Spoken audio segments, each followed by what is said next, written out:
கலையாத கல்வி, குறையாத வயது, கபடு வாராத நட்பு, கன்றாத வளமை, குன்றாத இளமை, கழுவிடி இல்லாத உடல், சலியாத மனம், அன்பகலாத மனைவி, தவறாத சந்தானம், தாழாத கீர்த்தி, மாறாத வார்த்தை, தடைகள் வாராத கொடை, தொலையாத நிதியம், கோணாத கோல், ஒரு துன்பம் இல்லாத நல்வாழ்வு. உங்கள் அனைவரையும் சந்திப்பதிலே பெரும் மகிழ்ச்சி அடைகிறேன். ஒரு குழப்பங்களை தீர்ப்பவன் தான் குரு. ஒரு மனிதன் மிகப்பெரிய மன உளைச்சல் இருக்கிறான் சார், இந்த மன உளைச்சல் தீருமா? ஃபினான்ஷியல்ல ப்ராப்ளம், ஒரு பண ரீதியாக நான் மன உளைச்சல் இருக்கேன் சார், பணம்லாம் இருக்கு சார், வீட்டில் பொண்டாட்டி பிள்ளைகளால் மன உளைச்சல், இது ஒரு பக்கம். பொண்டாட்டி பிள்ளைங்கள்லாம் கூட எனக்கு ஓகே சார். நண்பர்களால் மன உளைச்சல், நண்பர்கள் கூட ஓகே சார். ஒர்க் பண்ணுற இடத்துல ஸ்டாஃப்னால, ஒர்க் பண்ணுற இடத்துல எனக்கு மேலே இருக்க அதிகாரிகளால் ரொம்ப ப்ரெஷர் சார், இது ஒரு மன உளைச்சல். அதுக்கு அடுத்தது ஒர்க்கே கிடைக்கல சார், ரொம்ப டவுன், எனக்கு ஒர்க்கே கிடைக்கல, வேலையே கிடைக்கல, என்னுடைய தகுதிக்கு எதுவுமே கிடைக்கல, இப்படி ஒரு மன உளைச்சல். சில பேருக்கு பார்த்தீங்கன்னா வாக்குறுதியை கொடுத்துட்டு அதை நிறைவேற்ற முடியலன்னு மன உளைச்சல். மன உளைச்சல், மன உளைச்சல், மன உளைச்சல், இது எல்லாம் பெரிய குழப்பத்துக்கு போய் இந்த உலகத்துல வாழலாமா வேண்டாமா, இந்த அளவுக்கு மனசை போய் காயப்படுத்திடுங்க. இந்த குழப்பங்கள் தீரணும்னா ஒரு சரியான குருவை நாம தேர்ந்தெடுக்கணும். முதல்ல அதான் வேலையே. நம்ம சொந்தக்காரவங்கள்ட்ட போய் கேட்கிறோம், பெத்த அம்மா அப்பாட்ட போய் கேட்கிறோம், அவங்க என்ன பண்ணுவாங்க? நமக்கு சப்போர்ட்டா பேசுவாங்க. சொந்தக்காரவங்கள்ட்ட போய் கேட்டா என்ன சொல்லுவாங்க? நீ பண்ணது தப்பு, நம்ம மேலதான் குறை சொல்லுவாங்க, என்னன்னு கூட யாரும் யோசிக்க மாட்டாங்க. நண்பர்கள்ட்ட போனா என்ன சொல்லுவாங்க? மாப்பிள்ள விடுறா, மாப்பிள்ள வேற ஒண்ணு பாரு. ஒரு லேடியா இருந்தா அவங்க என்ன சொல்லுவாங்க? விடு, நம்ம வேற ஒண்ணு பார்ப்போம். இப்படிதான். ஆக யாரும் நமக்கு என்ன எதிர்கால தீர்வுங்கிறத கொடுக்க மாட்டாங்க. அப்ப நம்மளை பத்தி தெரியாத ஒரு ஆளுகிட்ட நம்மளை நாம ஒப்படைக்கணும். எனக்கு இந்த பிரச்சனை, இதுக்கு தீர்வு வேணும் அப்படின்னு கேட்கும் பொழுதுதான் நமக்கு கண்டிப்பா தீர்வு கிடைக்கும். அதை தான் கடவுள்கிட்ட கேட்க சொல்றோம். கடவுள் தான் குரு. அதே மாதிரி இந்த மனித உலகத்துல, இந்த உலகத்தில் நாம் ஒரு குருவை தேர்ந்தெடுத்துக்கணும். நல்லது கெட்டது, இதுக்குதான் ஜோதிடமே சொல்றான். ஜாதகத்தை எடுத்து அப்படி பார்க்கிறோம். ஜாதகம் எப்ப எடுக்கணும்? மனசுல குழப்பம் வரும்பொழுது, ஒரு தெளிவில்லாத போது மட்டும்தான் ஜாதகம் எடுக்கணும். அதை எடுத்து எனக்கு ஏன் இந்த தெளிவு இப்ப இல்லை, நான் என்ன பண்ணுனா தெளிவு கிடைக்கும். அப்போ ஒரு குருவோடைய ஆலோசனை இருந்துருச்சுன்னா நம்ம லைஃப்ல 100% சக்சஸ் ஆகும். அப்படிப்பட்ட குரு பெயர்ச்சி அடைஞ்சிருக்கார். இந்த பெயர்ச்சியினால் நமக்கு என்னென்ன லாபம் ஒவ்வொரு ராசிக்கும் பார்க்க போறோம். ஆனா கண்டிப்பா எல்லாருமே ஒரு குருவை தேர்ந்தெடுங்க, ஒரு கடவுளை தேர்ந்தெடுங்க, மனித உலகத்தில் ஒரு குருவை தேர்ந்தெடுங்க. உங்க வாழ்க்கையில் உள்ள பிரச்சனைகளை சொல்லுங்க, உங்களுக்கு கண்டிப்பா குரு வழிகாட்டுவார். நல்லதே நடக்கும். தொடருவோம் நம் பயணத்தை. சிம்ம ராசி. சிம்மம் சொல்லுவாங்க ஒரு வார்த்தை, நான் இருந்தா ராஜாவா இருக்கணும், எந்த இடத்துலையும் முதல் மரியாதை எனக்கு கிடைக்கணும், எந்த இடத்துலையும் நான் சொல்றத மற்றவங்க கேட்கணும், எந்த இடத்துலையும் என்னுடைய நிலை முன்னாடி இருக்கணும், பின்னாடி வரக்கூடாது. இப்படி நினைக்கக்கூடியவர்கள் சிம்மராசிக்காரர்கள்.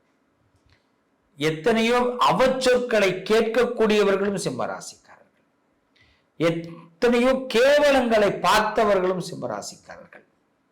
ஏன்னா சிம்மராசிக்காரவங்களை கண்டாலே யாருக்குமே பிடிக்காது. இது நல்லா தெரிஞ்சுங்க.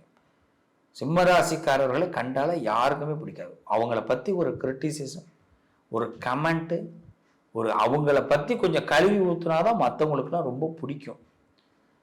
ஏன்னா சிம்மராசிக்காரவங்களை சாதாரணமா அவங்க ஒரு வார்த்தை சொன்னாலே இன்னொருத்தவங்களுக்கு பிடிக்காது. காரணம், அவங்க ரொம்ப நல்லா பேசுவாங்க, உண்மையை சொல்லுவாங்க, யதார்த்தத்தை சொல்லுவாங்க, புரிதலாக பேசுவாங்க.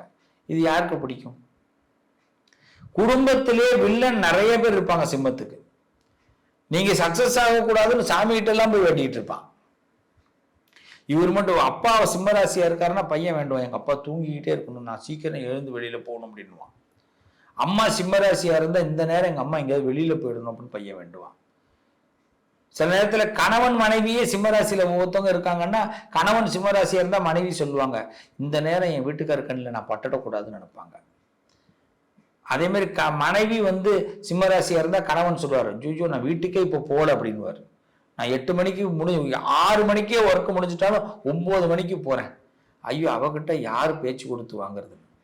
அப்ப சிம்மராசியை கண்டாலே ஒரு பயம் இருக்கும் எல்லாருக்கும், தேவையில்லாத பயம். அப்படிப்பட்டவங்களே கிடையாது சிம்மராசி, அது முதல்ல தெரிஞ்சுக்குங்க. எந்த ராசியிலையுமே ஒரு கிரகம், ஒரே ஒரு கிரகம் நட்பு பெற்றிருக்குன்னா அது சிம்மராசியில தான். அதுவும் யாருன்னா குரு. நல்ல வளர்ப்பு, வேற ஒண்ணுமே சரி. சிம்ம ராசினா நல்ல வளர்ப்பு. அவங்கள வளர்த்தவங்க நல்லா வளர்த்துருக்குறாங்க. பச்சை மைதாமாவை வளர்த்துருக்குறாங்க, தூய கோல்டா வளர்த்துருக்குறாங்க. இது யாருடைய பாவம்? சிம்மத்தோட பாவம். ஏன் இதை யாராலையும் புரிஞ்சுக்க முடியல? சிம்ம ராசிக்காரவங்க தூய கோல்டு, சுத்த தங்கம், அதான் சொக்க தங்கம். பச்சை மைதா மாவு ஒன்றும் தெரியாது. அப்படிப்பட்டவர்கள் அவங்கள தான் நம்ம எல்லாரும் என்ன பண்றோம், அவங்கள கேவலமா சொல்றோம். ஆனா ஒண்ணு தெரிஞ்சுங்க, சிம்மராசிக்காரவங்க எந்த வீட்டில் இருக்கிறாங்களோ உங்களுக்கு பண பிரச்சனை வராது. சிம்மராசிக்காரர்கள் இருந்தால் கடவுளே உங்களுக்கு பண பிரச்சனைகளை இல்லாம ஆக்கி கொடுப்பார். நீங்க அரசாங்கத்தை எதிர்க்க முடியும், அப்படி நான் சொல்றேன். இதுதான் உண்மை. ஏன்னா சிம்மராசி அவ்வளவு பலம், எல்லாரும் பயப்படுவாங்க.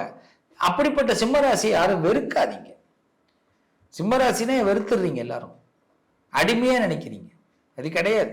அப்படிப்பட்ட சிம்மத்துக்கு இப்ப 11ஆம் இடத்துல லாபஸ்தானத்துல குரு வராரு. நீங்க எல்லாம் என்ன நினைச்சாலும் பரவாயில்ல, குரு இப்ப கொடுக்க போறாரு. நீங்க யாரெல்லாம் சிம்மராசியை தூத்தி பேசுனீங்களோ அதே சிம்மராசி கிட்ட நிக்க போறீங்க இப்ப எல்லாரும். நான் அதான் சொல்றேன், சிம்மத்தை தேடி வரக்கூடிய காலம். சிம்மராசிக்காரர்களை நீங்க கவலைப்படாதீங்க. உங்கள்கிட்ட எல்லாரும் உங்களை அன்பை பெறுவதற்காக போலியாக கூட உங்கள்கிட்ட அன்பை செலுத்துறதுக்கு வருவாங்க. ஆனா நீங்க யாரையுமே நம்ப வேண்டாம், உண்மை எது பொய் எதுன்னு தெரிஞ்சுக்கிங்க. ஏன்னா இப்போ உங்களோட பேங்க் பேலன்ஸ் ஏறும், புகழ் ஏறும், கௌரவம் ஏறும், இது எல்லாமே அதிகமாகும். உங்களோட முயற்சிக்கு வெற்றி கிடைக்கும், உழைப்புக்கு வெற்றி கிடைக்கும், அங்கீகாரம் கிடைக்கும். இதுதான் குரு கொடுக்கிறார். குருமார்கள்ட்ட வணக்கம் வைங்க, நிறைய குருமார்களை வணக்கம் வைங்க, பிடித்த குருமார்கள்ட்ட நமஸ்காரம் பண்ணிக்கிங்க, சீக்கிரட்டா பண்ணுங்க. நீங்க எதையுமே உங்களுக்காக செலவு செய்யக்கூடிய விஷயங்களை சீக்கிரட்டா பண்ணுங்க, கடவுள் உங்களை பிரபலப்படுத்திடுவார். நீங்க பிரபலமா பண்ணணும்னு எதுவுமே நினைக்காதீங்க சிம்மராசிக்காரர்களே, கடவுள் உங்களை பிரபலப்படுத்துவார். இதுதான் இந்த நேரம். அப்ப இந்த குரு பயிற்சி நீங்க சீக்கிரட்டா செய்யற விஷயம், கடவுளால் பிரபலப்பட போறீங்க, மிக உயரத்தை நீங்கள் அடைய போறீங்க. இந்த குரு பயிற்சியில் ரொம்ப சூப்பரா இருக்கிறது சிம்மராசி தான். நிச்சயம் நல்லது நடக்கும். வாழ்த்துக்கள். என்ன நேயர்களே, நம்ம பேசுனது தனிப்பட்ட முறையில ஒவ்வொரு ராசியை பத்தியும் நம்ம பேசணும். பொதுவா நாம எல்லாருமே ஒரு குரு கிட்ட சரண்டர் ஆயிட்டோம்னா நிச்சயமாக நம் பிரச்சனைகளுக்கு ஒரு தீர்வு கிடைக்கும், மனக்குழப்பங்களுக்கு தீர்வு கிடைச்சிரும். இப்ப நம்பிக்கை வந்திருக்குல்ல, கண்டிப்பா தீர்வு கிடைச்சிரும்ல. நான் சொன்ன மாதிரி ஃபாலோ பண்ணுங்க, உங்களுடைய வாழ்க்கையில மன கஷ்டங்கள் முழுமையாக விலகும். நாம எல்லாரும் செய்யக்கூடிய ஒரே பரிகாரம், சிவாலயத்தில் குரு தட்சிணாமூர்த்தின்னு தெற்கு நோக்கி இருப்பார், அந்த சுவாமி கிட்ட போய் ஒவ்வொரு வியாழக்கிழமையும் ஒரு 15லிருந்து 20 நிமிஷம் குருவுக்கு நேருக்கு நேர் பார்த்து உட்காருங்க. உட்காரும் போது ஒரு சின்னதா நீங்க கர்ச்சீஃப் வச்சிருப்பீங்க, அந்த கர்ச்சீஃபை போட்டுட்டு அது மேல உட்காருங்க. சாதாரணமா அவரை கண் கொண்டு நேர பாருங்க. இன்னைக்கு நீங்க என்ன கேட்குறீங்களோ அந்த வியாழக்கிழமை, முக்கியமா முடிஞ்சா காலையில் 6 to 7, மத்தியானத்தில் கோயில் திறக்க மாட்டாங்க, கொஞ்சம் கஷ்டம். அதே மாதிரி சாயரட்ச 8 to 9, வாய்ப்பு கிடைச்சா இந்த நேரத்தை பயன்படுத்திக்கலாம். இல்லைன்னா பொதுவா ஒரு நேரத்துல நீங்க அந்த சுவாமி கிட்ட உட்கார்ந்து நேருக்கு நேர் பார்வையில மனசார சில பிரார்த்தனைகளை செய்யுங்க. எனக்கு இது வேணும் அப்படின்னு கேளுங்க, நிச்சயம் குரு பார்வை உங்கள் பக்கம் விழும். செஞ்சு பாருங்க, சிறப்பா இருப்பீங்க, நல்லது நடக்கும். மீண்டும் அடுத்த பதிவில் உங்களை நான் சந்திக்கிறேன்.